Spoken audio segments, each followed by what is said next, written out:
Hello and welcome to our presentation on policies to address the concerns of increased violence against women and girls during the COVID-19 lockdown in Nigeria. It's worth mentioning before we start as a trigger warning that the theme of violence against women and girls will be prevalent throughout this presentation.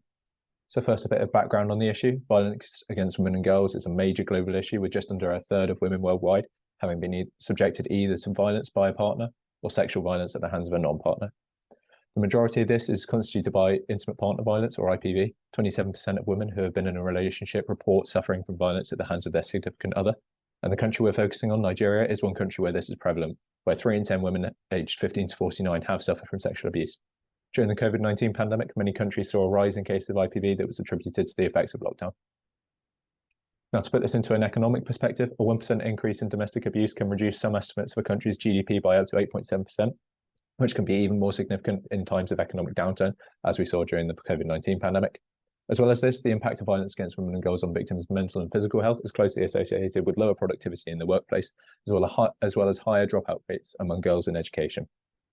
High rates of domestic violence also is strongly correlated with lower numbers of women working in non-agricultural sectors, all of which lower rates of female participation in the workforce, which also represent significant losses of potential growth, especially in developing countries.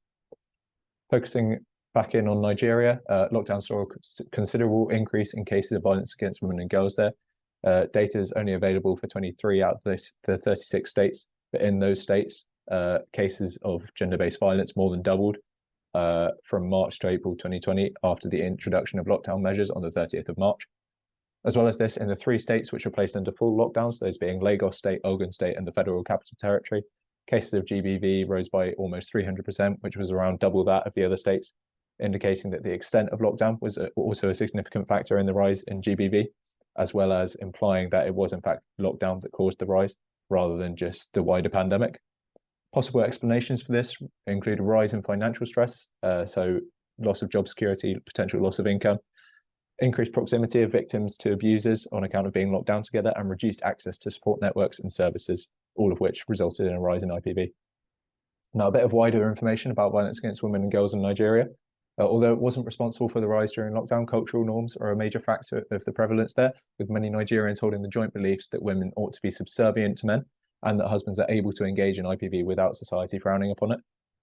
As well as this, a survey of Nigerian women aged 15 to 49 also showed significantly higher rates of domestic abuse in rural areas, as well as finding that rural women are more likely to consider domestic abuse to be justified.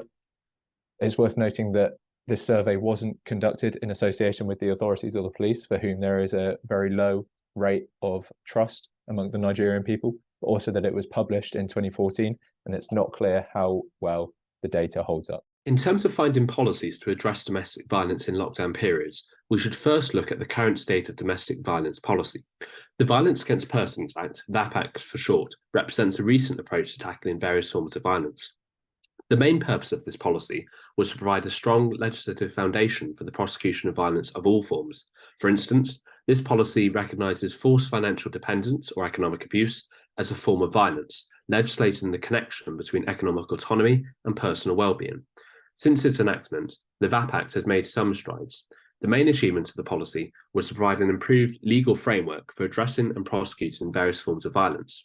However, only 19 of the 36 states have domesticated the policy as of March 2022.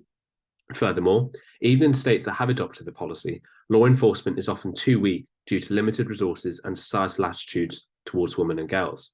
Furthermore, the policy doesn't address the financial issues experienced by abuse victims. Ideally, such policy would be nationally adopted and accompanied by increased funding to law enforcement and judiciary. Furthermore, policies should account for dynamics in domestic violence associated with the lockdown measures mentioned earlier. How then should we approach policy implementation in Nigeria? If we first consider the detection and prevention aspect, a critical aspect to consider for Nigeria is trust in authorities, which is particularly low in rural areas. The VAP Act doesn't address this lack of trust, which has long-standing cultural and political causes. Such a lack of trust in authority will affect whether perpetrators believe they can get away with committing violence. Policies also need to consider the support for victims, whether that's providing physical distance from their home environment or providing resources to allow them to become financially independent, an aspect which is separate from the legal framework of the VAP Act. Consequently, we would propose the Detection and Safe House Scheme in Nigeria initiative, DASIN for short. This initiative comprises of two key policies. The first policy consists of an SMS text line system in which women and girls can report instances of domestic violence. This allows us to locate victims and is preferable to a helpline due to lockdown forcing some women to work from home. Such a scheme allows us to access rural communities who will likely have phone signal given over 90% of Nigeria's landmass has coverage. This would then bring us to our Safe House policy component, which would operate in conjunction with an existing shelter scheme at Women's Aid Collective. Initially, we would set up in Enugu, not only due to WACO's HQ being there, but also Enugu State has domesticated the VAP Act, providing a legislative foundation for conviction. Such a scheme not only allows for the separation from a household, but also the opportunity for women to receive educational, legal, and financial assistance. Note, this education would focus on employment-related skills rather than a cultural education, which is often seen as the imposition of Western values. Legal assistance is also critical during lockdowns. For instance, the April 2020 lockdown in Nigeria classed legal services as non-essential, preventing in-person lawyer-client meetings. Furthermore, non-pharmaceutical interventions such as social distancing were shown to have a negative impact on the efficiency of Nigerian judiciary. Mitigating this factor will be a key aspect to our policy. Funding-wise, the Foreign Commonwealth and Development Office have a history of financially supporting WACO through foreign aid, and so we propose funding the project through this pre-existing partner. Policy 1, SMS detection and reporting. U-Report was established by UNICEF in Uganda in 2011 with the purpose of engaging the youth with sharing information, raising awareness, and collecting quantifiable data on select areas affecting children with the most vulnerable in mind. In 2014, it was introduced into Nigeria with the purpose of allowing the youth to express their views on education, healthcare, youth unemployment, etc. During the COVID-19 pandemic in Nigeria, the hashtag COVID-19 Innovation Challenge was engaged with over 80,000 youth in mind, as well as the hashtag Sleeves Up Challenge in Nigeria, which was implemented to reduce vaccine hesitancy among the youth. In Uganda, Raising Voices, an organization built on gender equality as well as female and children empowerment in Uganda, has developed the SASA Kit, which is used to discuss on tackling intimate partner violence and HIV as a collective with massive success reports. Taking these two into consideration, we have developed our SMS detection in Nigeria, with the objectives of improving information accessibility of gender equality and female rights in rural parts in mind, as well as improve data integrity regarding intimate partner violence and violence against women cases within rural and urban parts of the nation, generate more regional information as a means to shorten the urban-rural divide, provide information on where and how to receive further help, offer monitoring, follow-up monitoring for those who report on incidents, educate and spread awareness about a healthy relationship, signs of abuse and importance seeking help, apply quick response and guide to individuals reporting, offer a trusted experience to Nigerians, as well as assist them on finding other groups that can offer them help. Now, limitations to consider is that it requires mobile services, it has limited information, meaning that it cannot be applied to every specific case, weak data integrity, so it could be susceptible to being intercepted, requires a skilled software maintenance, as well as a certain degree of digital literacy for the common user in order to use it. But benefits to consider is that it has a quick access means to send and receive information, it has a widespread coverage of up to 90% of the nation, it has anonymous reporting, which is highly recommended, no third-party influence, low-cost initiatives, improves community awareness on domestic violence and abuse, offers women in rural areas a chance to seek help, as well as offer immediate support and guidance on crisis situations. In this section, I will be discussing the cost-benefit analysis of increasing the number of safe houses in Nigeria through expanding the work of WACO. Other developing countries have recognised the issue of violence against women and girls and have addressed it by providing safe houses for victims and survivors of gender-based violence. Some notable examples are Ethiopia, Zimbabwe, and Kenya. The organisations that have been established in these regions provide a safe haven for those affected by the issue, vocational training to promote economic independence, and counselling to help relieve the effects of gender-based violence. We believe that the success seen in Ethiopia of the Kumbeta Women's Self-Help Centre shows that a similar programme would also be successful in Nigeria. KMG has been pivotal in changing the societal views of female genital mutilation, with 87% of men and 79% of women being opposed to the practice in 2016, in comparison to 29% of women being opposed to it in 2000. Moreover, the centre provides women with training in order for them to become economically self-sufficient, therefore meaning that they do not have to rely on a partner for financial stability, which in turn could lead to less economic stress within a relationship during times of economic crisis like the lockdowns. Other notable successes of Ethiopia are detailed on this slide. In order to perform cost-benefit analysis, I use the assumption of ceteris paribus between the Ethiopian and Nigerian economies, as there appear to be no documented financial reports of VAWG published. However, we do know that both organisations were established in 1997. KMG were granted €500,000 in 1997, with which they established 4 shelters. Therefore, one shelter costs approximately €125,000, which in today's terms is about €201,705. Therefore, under the assumption of ceteris paribus, in order to expand the work of VAWG by one shelter, it would cost €201,705, which equates to about 0.00449% of GDP in Nigeria. There are many benefits of expanding the work of VAWG detailed on the slide. However, one of most significance is the fact that gender-based violence costs economies between 1 and 3% of GDP, whereas we have approximated that the cost of one shelter would be about 0.00449% of the Nigerian GDP. Udrogo and Stenzel state that economic costs of domestic violence are higher during downturns, which can make recovery more challenging. Therefore, addressing this issue now could be vital for the growth and recovery of the Nigerian economy after COVID.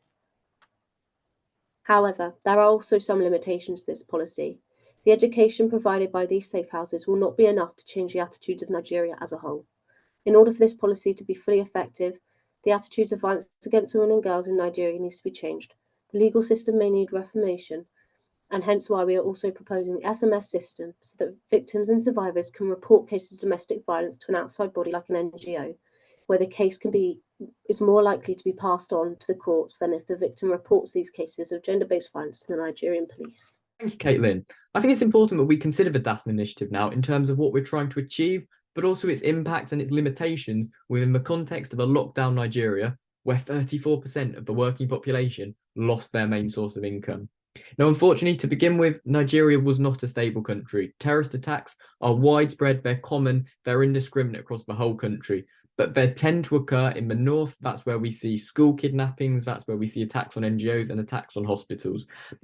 Coincidentally, in this region, women also suffer some of the worst reproductive health rights in the world. So it is important that we operate in here, even if we are exposed to the risks of Boko Haram and the Islamic State of West Africa.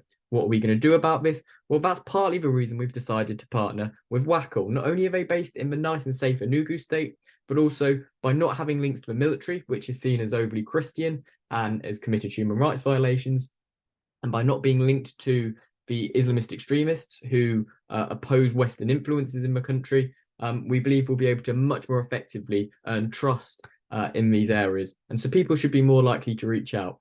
There's also a cultural limitation in this. If people view domestic violence as acceptable, which unfortunately in Nigeria, lots of people do, it's going to limit how quickly we're able to spread our word. There's a brilliant quote here. Nigeria is a patriarchal society. Generally, men by culture have rights to dominate, control, and take decisions. And these are attitudes which are pervasive across generations, and they're not going to change.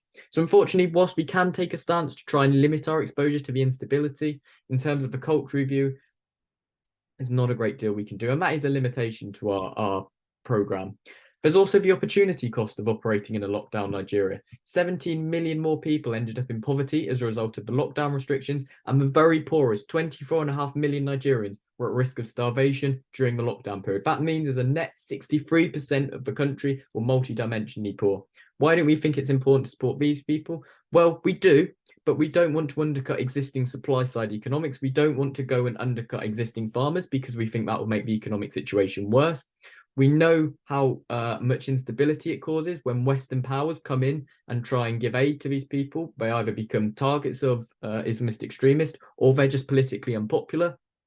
And so why don't we consider an option of supporting employment, Well, we would like to, but we think that future climate change impacts, especially in agricultural regions where lots of these poor people are based, are going to render these jobs probably non-existent in the next 5 to 10 years, unfortunately. So it just doesn't seem like a long-term solution to anything. It seems like a very short-term problem. What is long-term? Well, 824%. That's what Refuge UK quote as their return on social value spending for domestic violence. And that doubled since the non-pandemic years. And by us utilising WACL's existing resources in the country, we believe we can get that number even higher. And what's better is it doesn't come with any short-term inflationary risk. What does all this mean? Well, we've seen in poor states how much when lockdown was restricted or implemented, there was a 300% rise in domestic violence cases. Given we know the average domestic violence is likely a young woman and that the average woman in Nigeria has 5 to 6 children, that means a lot of children getting caught up seeing domestic violence. There's a report by the US at the bottom. Young boys that experience it at home are 10 times more likely to go on and commit it, and young girls are 6 times more likely to go on and become victims. There is a risk if we don't tackle domestic violence at this point during the lockdown and we let it rise exponentially, that there's a long-term legacy effect of this, that in 10, 15 years' time, as these people grow up, they go and commit domestic violence themselves. And unfortunately, that does have a long-term economic effect. Currently, Nigerian economic growth is expected to flatline in the next 5 to 10 years. We believe with supply-side economics, by bringing women back into the workforce, we can effectively increase growth going forward and set a precedent that shouldn't go on for much longer. So what does all this mean? Well, we're operating in an LIDC and we need to be aware of that, which is why we need a good outreach program and we need to make use of existing resources. And then we also need to have a focus on helping the women and girls who are otherwise suffering. The references are at the end. Thank you so much for listening.